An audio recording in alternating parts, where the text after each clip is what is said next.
Manipur gi tamthiraba langi saitheng nanglabasing gi manungda sumang lila gi artistsing guitar tabla yonthoknaba yaure mai semba yot suba chatnare Manipur bu malemda saktakbada sana khonaba khakta natana lairik lairak thanna leijariba state asigi art and culture gi manung chaliba art form ama oiriba sumang lila gi artistsing su me ahumdagi hauraklaga haujik phawba loisendriba tamthiraba lan asigi saitheng mayoknariba singi manungda ama oire hairaduna mayum makai amasung maral mathum na mai thadokpagi thokdok mayoknadrabasu hingnabagi lanfamda maithi hanbiraba art form asigi artist singi damak akhanaba relief camp ama laingangna hangdokpiba mathau tarakadawrabra haina Manipur State Sumang Lila Council gi lifetime General Secretary Saurakpam Hemantana phongdorokle tamthiraba lan asina miyoi kayada tongan ba saitheng kaya pirakle adubu Sumang Lila gi artist sing da pirakpa saitheng de khwaidagi tamthiba saitheng haibadu oire haire miyam gi thaugal tawjariba lila gi artist sing de खुनाइदे इथिल अमदे इनोट पीगदब लीला उल्लगा खुदक्ता सेल फंगदुना हिंगनबगी लंबी ओइजरखिबने लीला उल्लगा सेल फंगे उत्रगा फंगदे अदुबु लानसी हौरकपदगे ममई मको खंगदना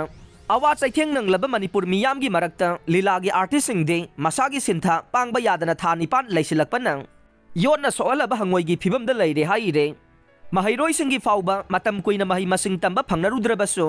हौजिक तमना तमना फंगनरकले सिनफम कयादा मसागी सिंथा लेप्तुना लैरखिबसिंगिदमक लैंगाक अमदि मियामना होनबिदुना मागी सिनफमदा तमना तमना हंजिनबा ngamnarakle ओजा ओइबसु गाड़ी थौबसु चेक सुबसु सम ककपसु पोचै योनबसिंगसु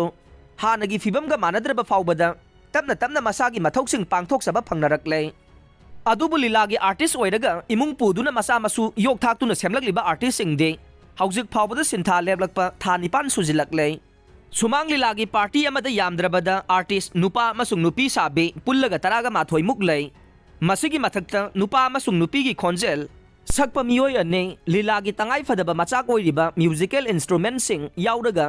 पार्टी अमदा मियोय कुनलोम लैनरिबने मसिगी मथक्ता साउंड सिस्टम की थौदांग लौबा स्टेज सेम्बा मै थानबा मयामबु पुथोक पुसिन तौबा गाड़ी थौबा मियोय सिंग सु सेनरिबने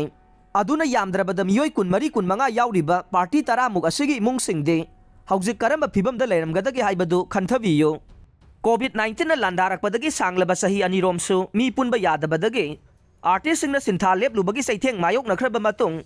खजिक्तंग फबा हौगलकपदा तमथिरबा लानसी अमुक थोरखिबने मे अहुमदगी हौजिक फाउबा आर्टिस्ट सिंगी फंबाक लैत्रे सिंथा लेपले सुमांग लीलागी आर्टिस्ट खकनतना फिल्म इसै अमदे theatre drama चिंगबगी artist पुमनमक्सु चमानबा सैथेंग फंगमिनरे Sumang लीलादी मियामगा लोइनरगा मियामगी मिनमांगदा live ओइना सानबा कुमै ओइबना हौजिक ओइरिबा लैबाकी फिबम असिददे आर्टिस्ट सिंगना मियामगी थौगल तौबा फंगजद्रे मतम सांगना सिंथा लेबलकपना सुमांग लीलागी आर्टिस्ट खरदे मखोइना खोंगजरंबा गिटार थिनजरंबा तबला फाउबा योनथोकपा अमसुंग बंदोप थंबा याउना हिंगनबगी लानफमदा मायोकनबा याउरे अदुगा आर्टिस्ट खरदे सिनफम असिदगी लापथोखिदुना मै सेम्बा योटसुबा फाउबा चटपा हौनरकले हाइरे मियामगी थौगल तौजरिङैददे खर खर फंगजबा सेनफमना डिपोजिट थमदुना गारीना चिंबा लोन लौजदुना तौजरंबसु हौजिक था निपान लोम सिंथा लेबलकपना लोन गी अवाटपा सेनफम हुननबा होनबदा मकोकता मखुट हामनरे करिगुंबा लीलागी आर्टिस्ट सिंगना हिंगनबगी लानफमदा अतोपा सिनफमदा लोइनमक खोंगदाखिबा थोकलबदे मणिपुरगी आर्ट फॉर्म असि मतम अमदा लैरमी हाइना वारीना हौबा नतना अतोपा पांबै लैररोय हाइरखे चीफ मिनिस्टर की आर्टिस्ट सिंगी तेंगबांग CMAT हाइबसिसु मसा सोलबा अमदे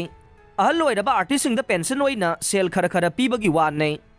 नहा ओइरिबा लीला सानरगा इमुंग पुरिबा सिंगदे मसिगी खुदोंग चाबसु फंगद्रे मरम असिना लीलागी आर्टिस्ट सिंग असि मुटखिदनबा मखोइदा पांगबा याबा मतेंग पांगनबगी पॉलिसी स्कीम पुथोकपीबा मथौ तारे हाइरखे रिलीफ कैम्प संजफम लौबिरगलिबा इसिलिनाउ सिंगदे मियामगी मिनुंगसी अमदि थौजालगे सरा फाउबदी हेंद्रे अदुबु सुमांग लीलागी आर्टिस्ट सिंगी चाखुमदे मै मुटपगी फिबमदा लाक्ले ट्रेडिशनल आर्ट फॉर्म असिना मियामगी मिट नाकोंग ओइहनबगी थौदांगसु लौरकलिबने अदुबु आर्टिस्ट सिंग असिगी सेनमिटलोनगी फिबम खमथेंगना सोक्सिलकपना मखोइगिदमक अखनबा रिलीफ कैम्प अमा हांगदोक्तुना